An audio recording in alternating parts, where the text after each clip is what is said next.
स्वागत है बच्चों, फिर से हमारे चैनल पर हम आपके लिए लेकर आए हैं कक्षा 5 की 8 ग्रेड अभ्यास पुस्तिका का, जो कि विषय पर्यावरण से है और इसका पाठ नंबर 2। इससे पहले हमने पाठ 1 कैसे पहचाना चींटी ने दोस्त को अपने चैनल पर डाल दिया था, आपको समझा दिया था।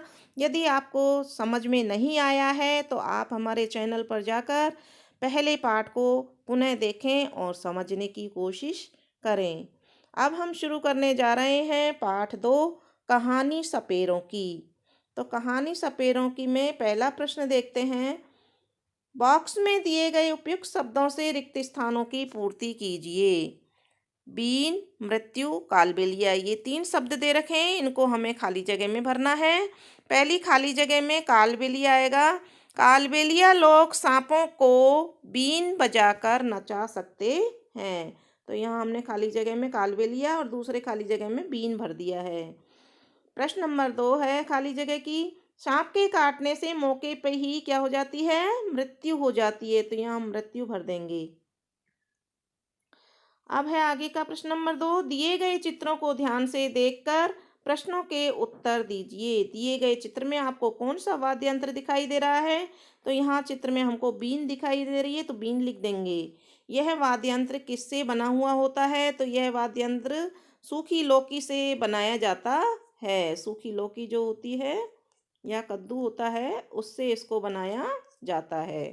तो हम सूखी लौकी यहाँ पर लिख देंगे। प्रश्न नंबर 3 है, जानवर के नाम से मिलान करें जिसके लिए उनका उपयोग किया जाता है।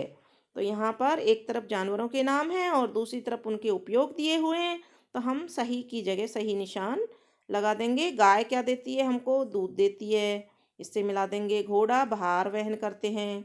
मुर्गी हमें अंडे देता है। भेड़ हमें ऊन देता है और मछली भोजन का स्रोत है। इस तरह से हम इनको मिलान कर देंगे। प्रश्न नंबर 4 है, व्यवसायों को उनमें प्रयुक्त पशुओं के साथ सुमेलित कीजिए। सपेरा सांप, तांगा घोड़ा, मदारी बंदर और सर्कस हाथी और सिंह। तो इस तरह से इनको मिलान कर देंगे। अब है प्रश्न नंबर 5, अपने आस पड़ोस के लोगों से बात करें जो अपने जीवन यापन के लिए एक या अधिक जानवर पालते हैं। उदाहरण के लिए तांगे के लिए घोड़ा, अंडों के लिए मुर्गियां। तो हम पहले प्रश्न है, उस जानवर का नाम बताइए जिसे वे रखते हैं या पालते हैं। तो बच्चों हमारे आसपास में जो पड़ोसी हैं उनके यहाँ पर गाय है और कुत्ता है। कितने जानवर पाले हैं? 2 जानवर पाले हैं। आपके यहाँ अगर एक है तो आप एक लिख देना। क्या जानवरों की रखने के लिए कोई अलग जगह है? हाँ।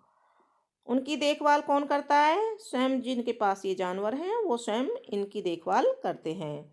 ये जानवर क्या खाते हैं? तो गाय चारा खाती है, घास खाती है, और कुत्ता रोटी और मांस खाता है।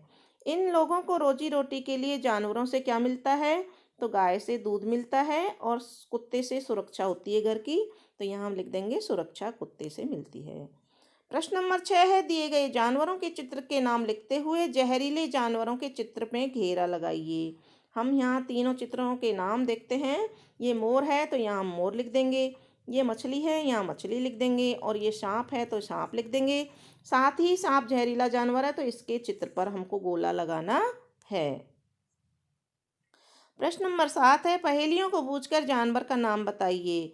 बिना पैरों के चलता हूँ और बिना कानों के सुनता हूँ। बीन बजाने पर नाचता हूँ, बताओ मैं कौन हूँ।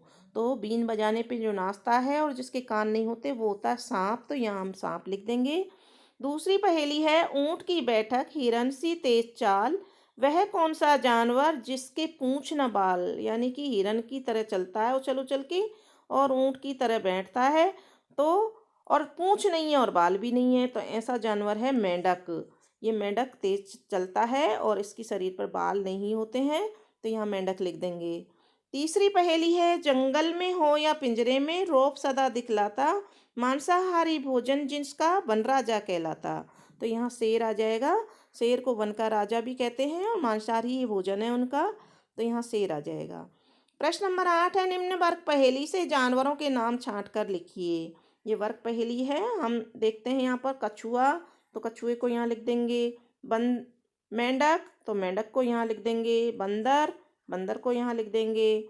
फिर है उल्लू, उल्लू को यहाँ लिख देंगे। फिर मकड़ी, मकड़ी को यहाँ लिख देंगे। और केंचुआ, केंचुआ को यहाँ लिख देंगे। प्रश्न नंबर 9 है, दिए गए चित्र को देखकर निम्न प्रश्नों के उत्तर दीजिए। कालबेलिया नाच की मुद्राएं कैसी होती हैं और क्यों? कालबेलिया नाच की मुद्राएं सांप जैसी होती हैं, क्योंकि कालबेलिया सांपों को पालते हैं और बीन बजाकर नचाते हैं, इसलिए उनकी मुद्राएं भी कैसी होती हैं? सांप जैसी होती हैं। प्रश्न नंबर 10 है, सांप के कान नहीं होते, फिर सपेरे के बीन बजाने पर वह कैसे नाच दिखाता है और क्यों? सांप ध्वनि तरंगों को अपनी त्वचा से महसूस करता है या ग्रहण करता है। उनके कान नहीं होते हैं, बस एक छोटी सी हड्डी होती है जो जबड़े की हड्डी को भीतरी कान की नली से जोड़ती है और ध्वनि जबड़े की हड्डी से होती हुई भीतरी नली तक पहुंच जाती है। इस तरह से सांप बीन के आगे नाचते हैं। तो बच्चों, इस तरह से ये आपका पाठ 2 कंप्लीट होता है, जिसका नाम है कहानी सपेरों की। आपको ये पाठ अच्छी तरह से समझ में आ गया होगा। और आगे के पाठ देखने के लिए बच्चों जुड़े रहिए हमारे चैनल से। धन्यवाद।